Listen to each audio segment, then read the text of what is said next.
दुश्मन को अपनी जान कहते हैं, हम अपनी जान के दुश्मन को अपनी जान कहते हैं। मोहब्बत की सी मिट्टी को हिंदुस्तान कहते हैं, हिंदुस्तान कहते हैं।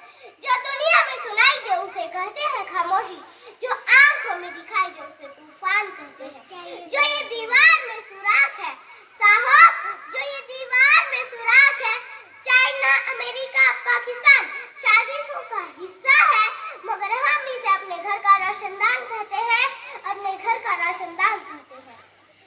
परम सम्मानीय निर्णायक मंडल के सदस्य, सभा में उपस्थित सभी गणमान्य व्यक्ति, मैं इस राजकीय प्राथमिक पाठशाला पोंटा में दूसरी कक्षा की छात्रा हूँ। मैं आज आप लोगों के समक्ष देशभक्ति और राष्ट्र निर्माण पर अपने कुछ विचार साझा करना चाहूंगी। आजादी, आजादी का असली मतलब वही समझ सकता है जिसने कभी गुलामी की हो। हम सौभाग्यशाली हैं कि हमने स्वतंत्र भारत में जन्म लिया। यूं तो आजादी की राह 1857 में ही जल चुकी थी, जो मशाल बनकर 1947 में हमारे देश को आजाद कराई। प्राचीन, मध्यकालीन और वर्तमान भारतीय उदाहरणों से मैं स्पष्ट कर देना चाहूंगी कि जब हम फिरंगियों के फेरे में फंस गए थे तो रंग दे बसंती चोला की एक आवाज पर टोलों के टोले उमड़ाते थे और उनके वंदे मातरम के नारों से खून में आने वाला 5-5 डिग्री का तूफान अंग्रेजी शासकों की जड़ों में तूफान ला देता था। लोग मर जाते थे, मिट जाते थे, फांसी चढ़ जाते थे, तो वो भी अपनी देशभक्ति साबित कर रहे होते थे, क्योंकि यह उस दौर की देशभक्ति की कसौटी थी। इसके बाद 62, 65 और 71 के युद्धों में अपना सुहाग गवा देने वाली औरत जब घर के हालात ये हो जाया करते थे कि प्यार भी भरपूर गया, मांग का सिंदूर गया, नन्ही नानी हालों की लंगोटियां चली गई, छोटी छोटी बेटियों की चोटियां चली गई, बाप की कमाई गई, भाई की पढ़ाई, ऐसा एक विस्फोट हुआ पता ही चला नहीं, पूरे जिस्म की कई बोटियां चली गई और आपके लिए तो एक आदमी मरा है साहब, किंतु मेरे घर की तो रोटियां चली गई, मेरे घर की तो रोटियां चली गई। वाले हालात पैदा हो जाने के बावजूद भी एक माँ अपने बेटे को सरहद पर दुश्मनों की धज्जियां उड़ाने के लिए भेज देती थी और उसे पत्र लिखवा करके भेजा करती थी कि अम्मा ने खत लिखा है बड़े ही चाव से, पुत्र मेरे ना घबराना, 1 इंच भी पीछे ना हटना, चाहे इंच कट जाना, चाहे इंच कट जाना। इस तरह पूरा परिवार अपनी देशभक्ति साबित कर रहा होता था। तब देश बलिदान मांगता था, तब देश लड़ जाने को कहता था, तब देश मर जाने को, मिट जाने को, फांसी चढ़ जाने को कहता था।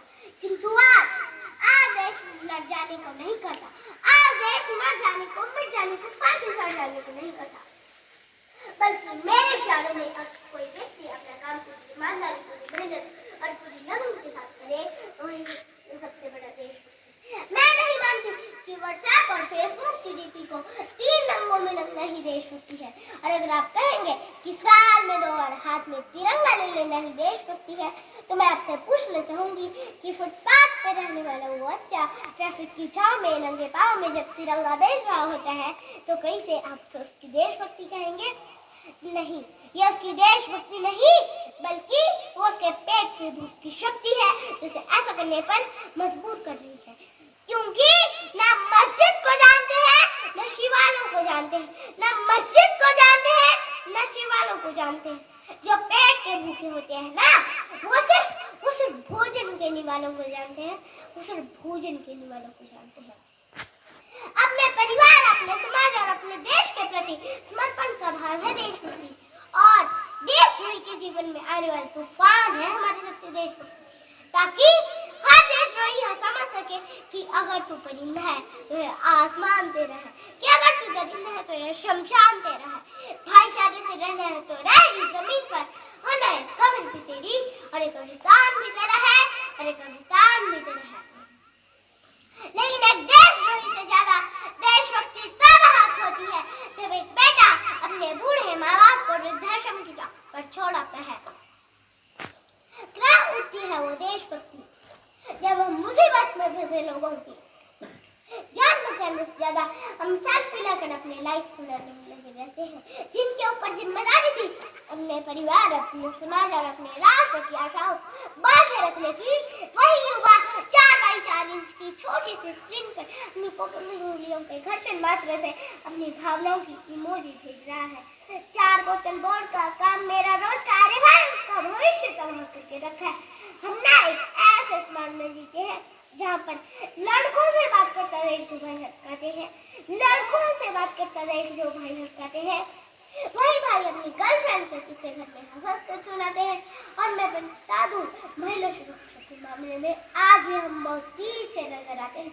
हम ना एक ऐसे समाज में जीते हैं जहाँ पर पत्थर की जरूरत को लगते हैं 56 भोग और भूखे नंगे तड़पते सो जाते हैं लोग, भूखे नंगे तड़पते सो जाते हैं लोग। को मजदूर समझिए, मजबूर नहीं।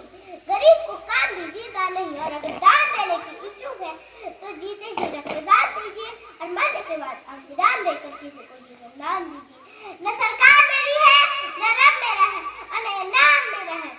बस इतनी सी बात का जरूर है मुझे कि मैं भारत की हूँ और ये भारत मेरा है और ये भारत मेरा है। परंतु एक वैचारिक बीमारी मुझे अपने समाज में नजर आती है। कहा जाता है कि हम दुनिया के सबसे बड़े लोकतंत्र हैं, जहाँ हिंदू पैदा होते हैं, मुस्लिम, सिख और ईसाई भी पैदा होते हैं, लेकिन बदकिस्मती है इंसान पैदा नहीं होते। जरा सोच कर ये पेड़ पौधे और शाखाएं भी परेशान हो जाए अगर ये परिंदे भी हिंदू और मुसलमान हो। एक शैक्षणिक बीमारी भी मुझे अपने समाज में नजर आती है। बड़े आश्चर्य की बात है कि जिस देश ने पूरी दुनिया को तक्षशिला और नालंदा देकर के विश्व में शिक्षा की बुनियाद रखी, आज विश्व के 100 सर्वश्रेष्ठ विश्वविद्यालय में हमारा एक भी विश्वविद्यालय कहीं खड़ा नहीं हो पाता है। जहाँ एक और हमारे पास IIT, IIM और NIT जैसे शिक्षा संस्थान है, तो वही दूसरी ओर इस देश के गरीबों को बेरोजगारी की जमात में खड़ा करने के लिए उनके हाथ में सर्व शिक्षा अभियान का झुंझुना पकड़ा दिया जाता है। और इस शैक्षणिक बीमारी का केवल एक कारण वो ये कि हमारे देश की शिक्षा नीति केवल 2 तरह के लोगों के लिए बोलती है। पहले वो जो विद्वान है और दूसरे वो जो धनवान है। इसी तरह की कई जो बीमारी है और इन बीमारियों की जो जड़ है ना, वो है हमारा अंधविश्वास। और मेरे विचारों में जिस देश का युवा अपनी सफलता के लिए मंदिरों में जा जाकर नारियल फोड़ फोड़ कर भगवान को रिश्वत लगाता रहेगा, हमारे समाज का शिक्षित वर्ग ही बिल्ली के रास्ता काटने पर खड़े हो जाना, अपने धर्म, अपनी जाति को ऊंचा मानकर दूसरे के धर्म की अवहेलना करता रहेगा, तब तक ना तो इस देश से अंधविश्वास खत्म होगा और ना ही हमारा राष्ट्र निर्माण संभव होगा। हमारा राष्ट्र निर्माण तब संभव होगा जब इस देश में महिलाओं की पूजा नहीं, उनकी इज्जत की जाएगी। राष्ट्र निर्माण तब संभव होगा जब हम जातिगत आरक्षण पर नहीं बल्कि सामाजिक शक्तिकरण पर बात करें। हमारा राष्ट्र निर्माण तब संभव होगा जब स्वच्छता अभियान में केवल सरकार नहीं बल्कि सड़क पर चलने वाला हर एक नागरिक हाथ बटाएगा और स्वच्छ भारत को दिल से अपनाएगा।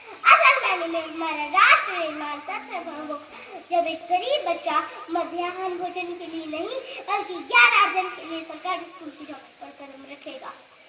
और हमारा राष्ट्र निर्माण तब संभव होगा जब मैं, आप, हम सब मिलकर प्रयास करेंगे, क्योंकि ये हमारे देश की जिम्मेदारी नहीं है हमें आगे ले जाने की, बल्कि हमारी जिम्मेदारी है अपने देश को आगे ले जाने की। और अंत में मैं इस पर यही कहना चाहूंगी कि मेरा हिंदुस्तान महान था, महान है, महान रहेगा। मेरा हिंदुस्तान महान था, महान है, महान रहेगा। होगा हौसला सबके दिलों में बुलंद तो एक दिन पाकिस्तान भी जय हिंद कहेगा। पाकिस्तान क्यों, सारा जहां जय हिंद कहेगा, क्योंकि सारे जहां से अच्छा हिंदुस्ता हमारा। हम बुलबुल हैं इसकी, ये गुलसिता हमारा, ये गुलसिता हमारा। जय हिंद, वंदे मातरम।